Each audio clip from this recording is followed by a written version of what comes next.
Well, Greg Newsome looks like he does not want to play the nickel for the Cleveland Browns. He might be out of luck. We'll talk about that next on the next episode of the Locked On Browns podcast. You are Locked On Browns, your daily Cleveland Browns podcast. Part of the Locked On Podcast Network. Your team every day.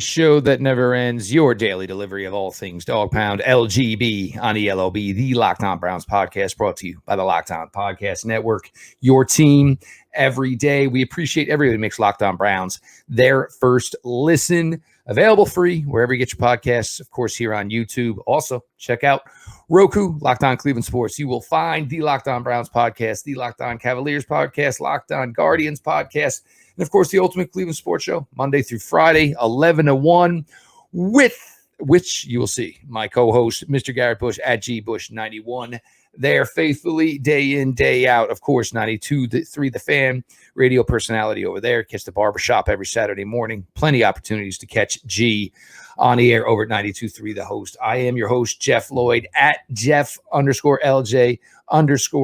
Today's episode of Locked On Browns is brought to you by Prize Picks. Prize Picks is daily fantasy made easy. You pick 2 to 6 players, and if they score more or less than the Prize Picks projection, you can win up to 25 times your money on your entry. First-time users can receive a 100% instant deposit match up to $100 with the promo code Locked On. That's prizepicks.com. Promo code Locked On. Continuing to push it out here this week. And I know everybody kind of got up in arms a little bit, and just to specify the actual tweet that Greg Newsome responded from today. And this is kind of like when somebody says, do you want pizza, do you want chicken wings, do you want, and you just say yes because you're hungry. Yeah. Basically, someone sent a tweet to Greg Newsome, do you want to play the slot next year, or would you rather play outside, blah blah blah blah blah. And Greg Newsome, there were like more than one question within what was asked to him. Greg Newsome's response was one word: no. You dig a little deeper into Greg Newsome's other social media activities. And look, I'm not going to give Greg Newsome a hard time because we're going to get into it and we're going to explain exactly why. But Greg Newsome, he's kind of made it known, and there's been stuff on social media. He's like post mentioning the fact that maybe he doesn't want to play the nickel. And I think for Greg Newsome, this is a tough spot. He had a really solid rookie year, missed a little time, obviously. This year was the starter outside from day one. Denzel misses a little time. He misses a little time. The Browns struck gold with third-round pick Martin Emerson. Martin Emerson got on the field, and Martin Emerson performed well enough to remain on the field. So now you ended up in a situation where, okay, well, how are we using these three corners that we have? Denzel Ward, obviously, highest paid guy in the room, got the contract extension, your best ball hawk in your cornerback room. Martin Emerson, size, length that none of these other corners have on this team. So Greg Newsome's playing time, majority when all three were playing came in the slot. Didn't start off very well, and I think it certainly got better as the season went on. No question about that for Greg Newsome. But there's factors here. Greg Newsome, and look, he can look right within his own cornerback room. Nickels don't make what Denzel Ward makes. You could be the greatest nickel slot corner in the NFL, and keep in mind, it's a position that does not pay very well. You're not getting a $100 million contract. Greg Newsome is going into year 3 of his career. To be labeled a slot, to be labeled a nickel, automatically possibly affects Greg Newsome's long-term earning potential. There's just no question about it. Facts are facts. Granted, we don't know any conversation that's been had yet between new defensive coordinator and Jim Schwartz, new defensive coordinator Jim Schwartz and the corners. I doubt he's sat them down yet and said, here's our roles, For the Browns, you're in a really good situation. Look, you got a guy you just extended big time. You have a former first-round pick going to year 3. You have a third-round rookie in Martin Emerson who absolutely played fantastic as a rookie. I'll always go back to the Charger game. That Charger game was not supposed to be a game. The Chargers got cute. Martin Emerson called their bluff. Browns had a chance to steal that one. This is a really great situation to be in right now, G, if you are the Cleveland Browns. Number one, defensive wise, look, you have to do work in stopping the run. But if you're going to get in these games and you are a winning franchise, you need DBs who can cover. You need DBs who can make plays.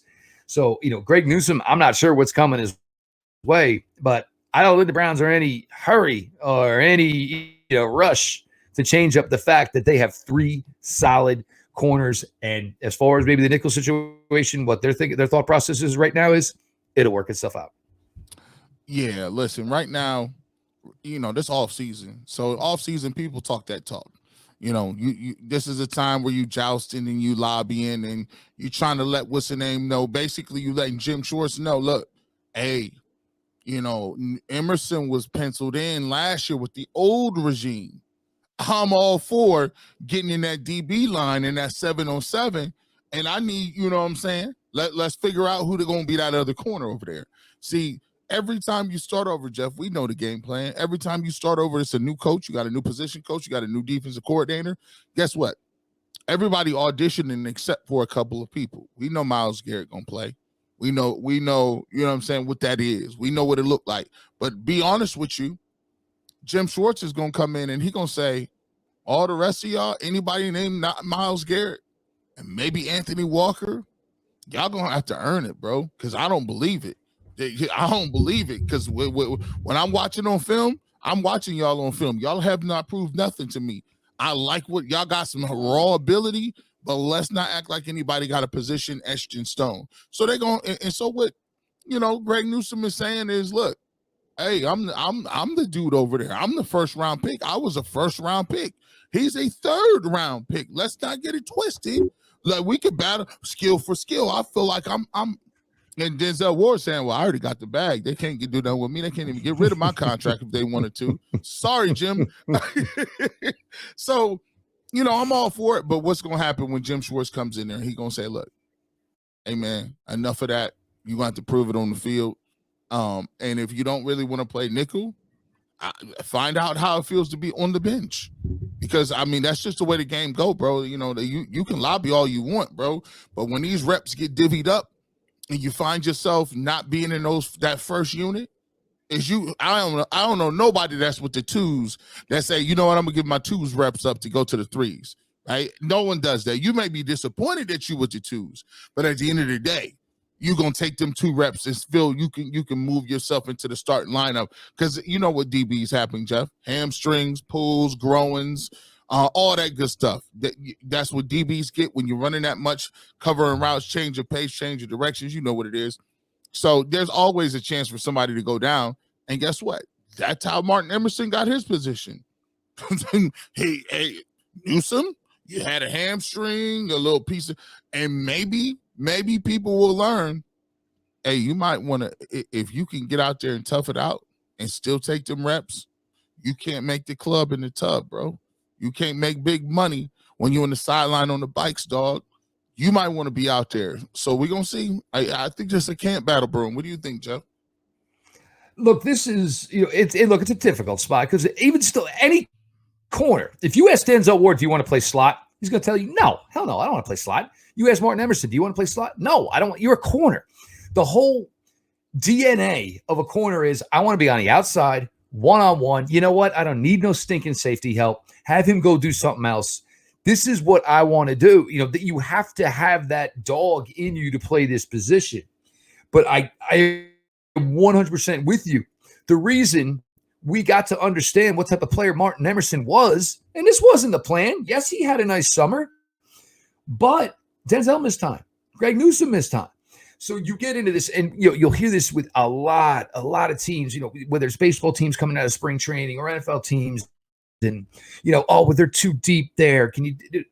These things have a tendency to work themselves out. Now, for Jim Schwartz, is this something you're going to walk into and maybe you already have a little bit of a headache before it starts?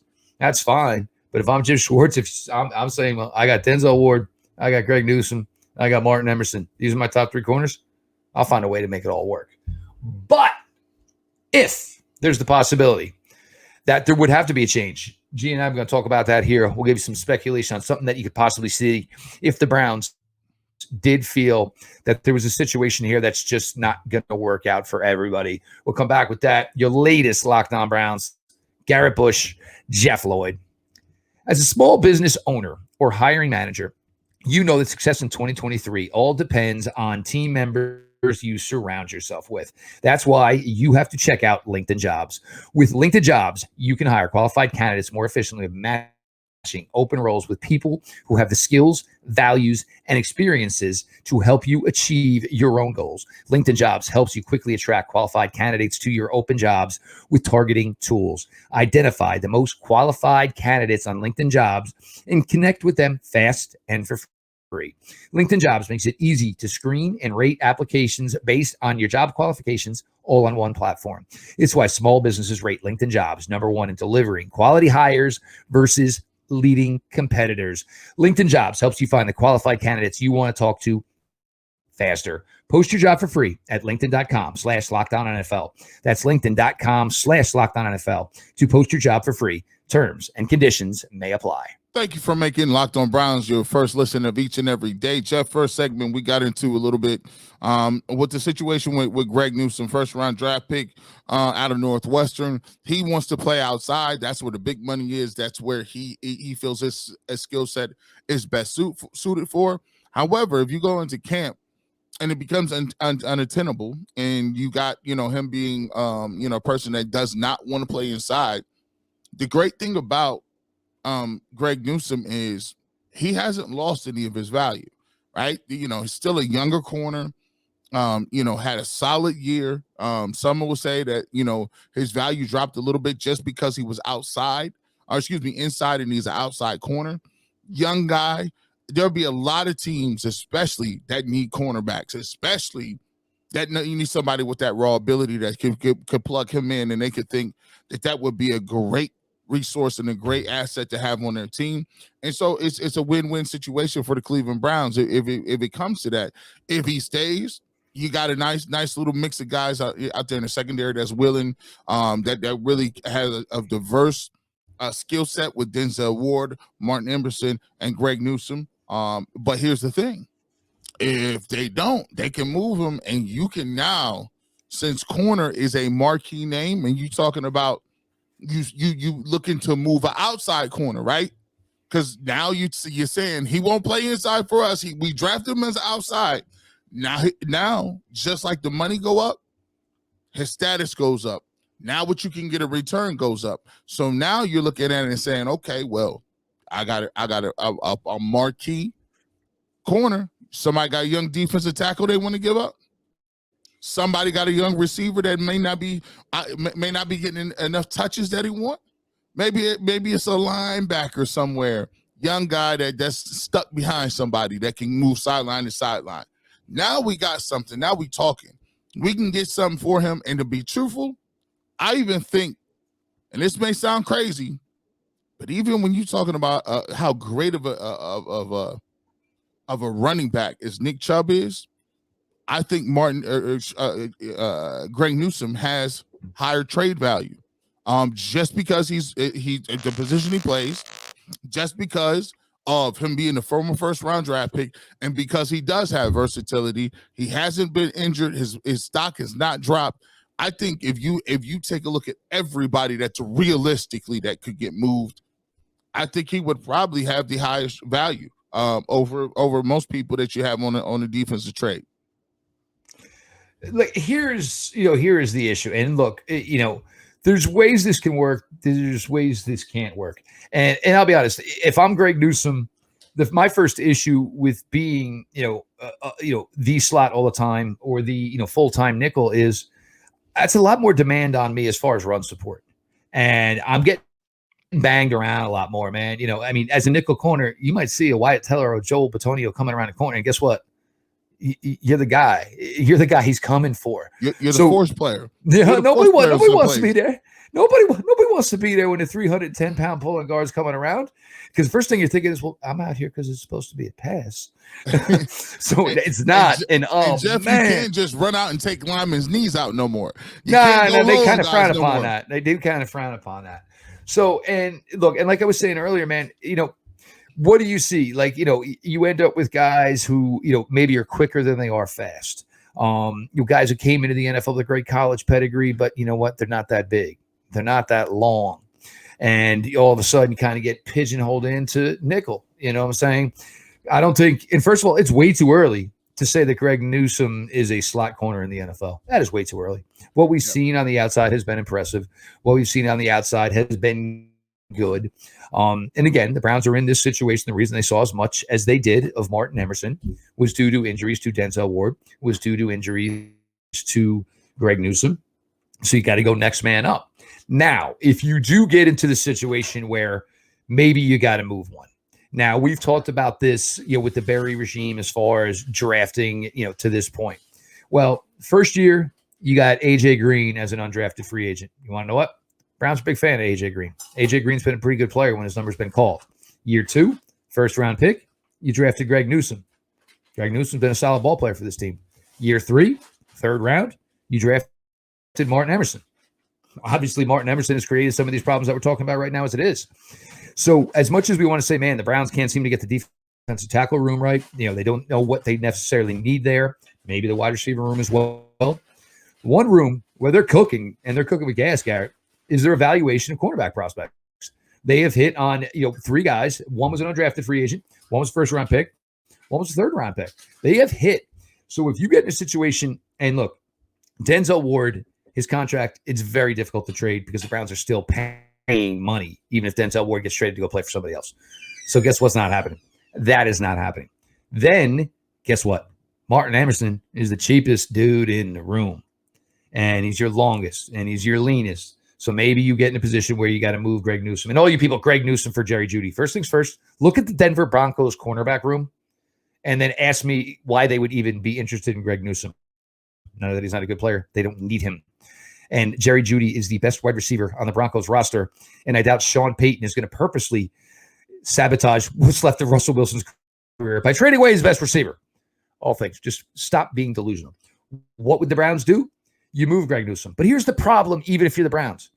You are not going to get a first-round pick back. You're not going to get a first-round pick back for Greg Newsome. So why would you, after only 2 years, move him to get lesser value than you invested into him? Yes, even if it was a second-round pick, Browns could take that extra second-round pick and go find another cornerback, no problem.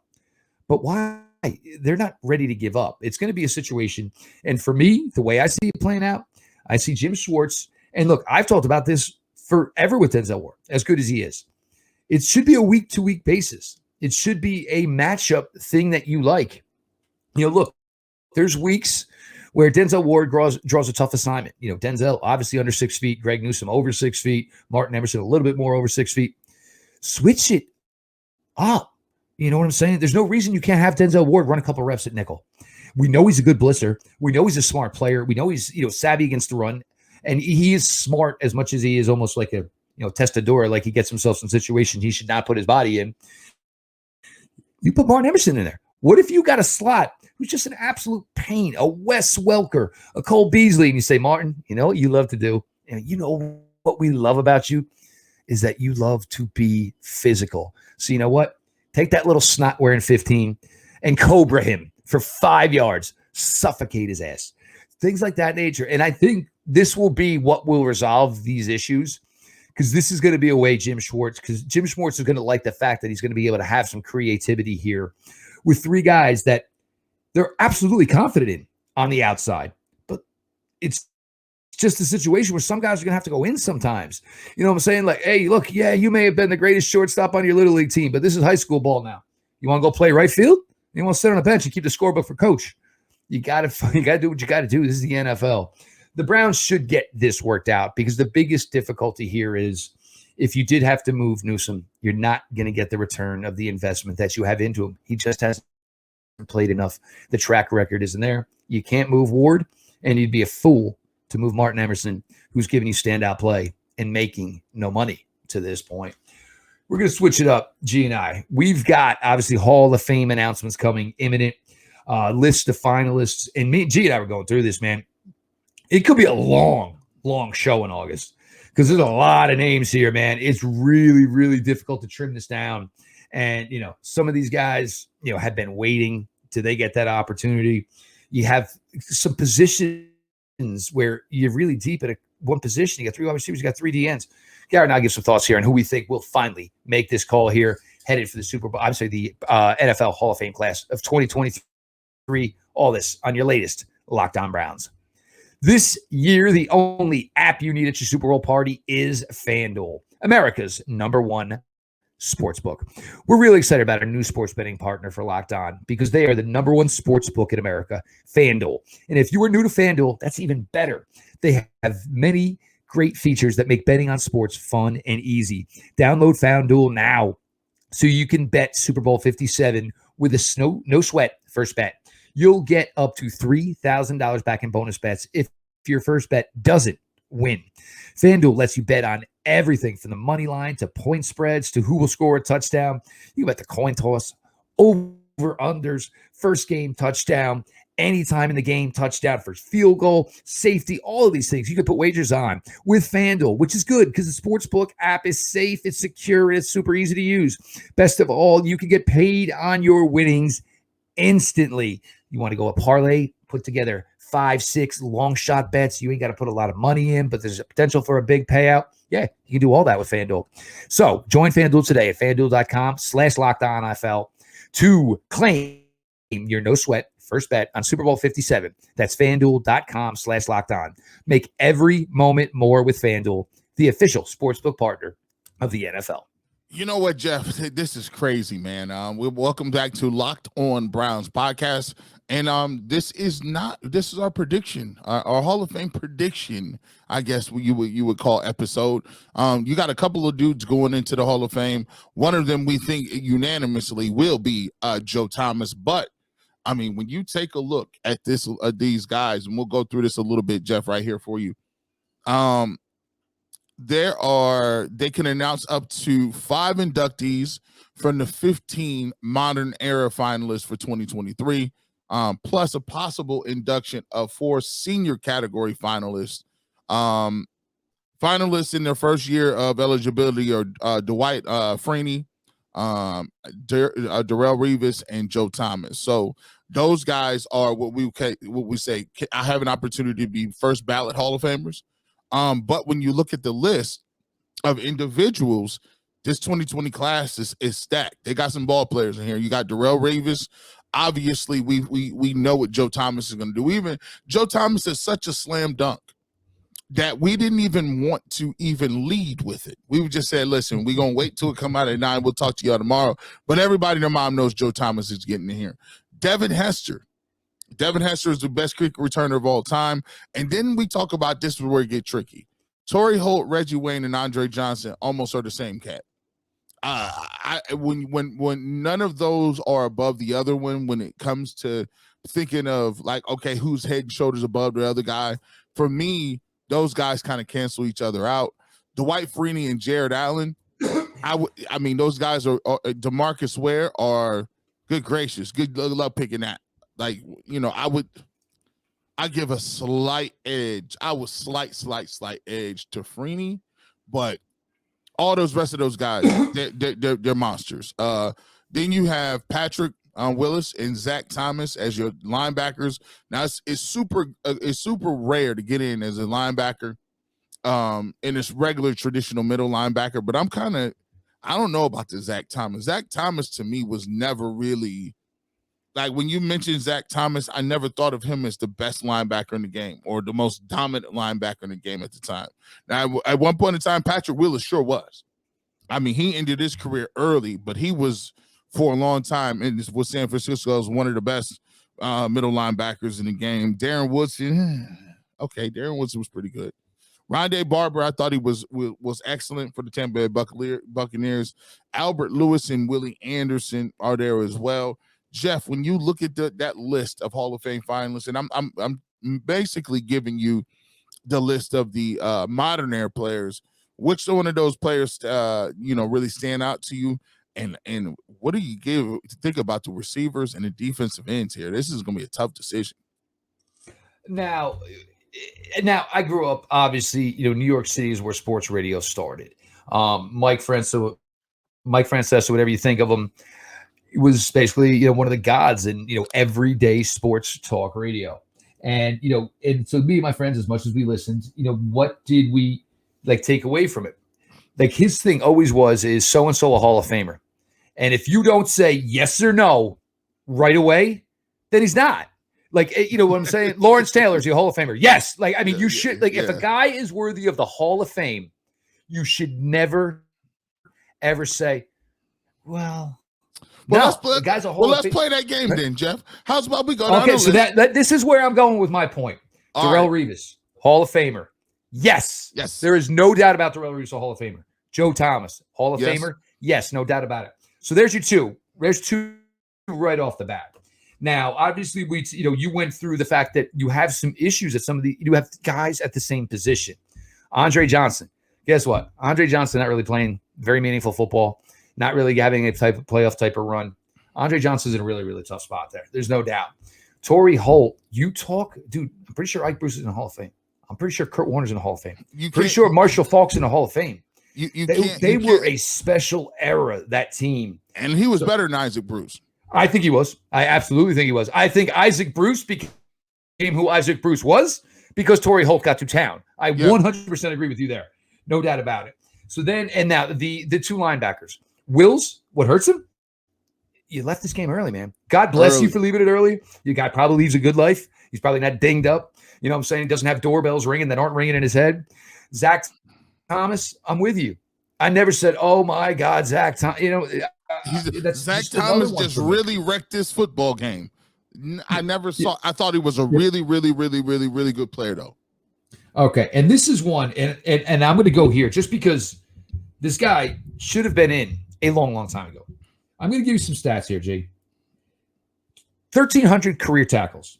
And, whoa. We haven't gotten to the position yet, bro.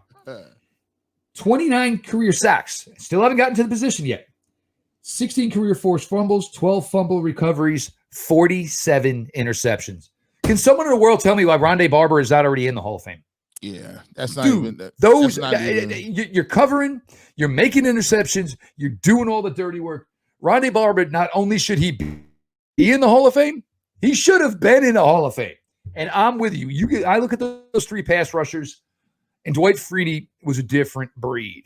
Undersized, guy who relied more on quickness. He had great footwork, great maneuverability. He was an excellent pass rusher. You saw him coming out of Syracuse. Yep. Remember the old Big East days.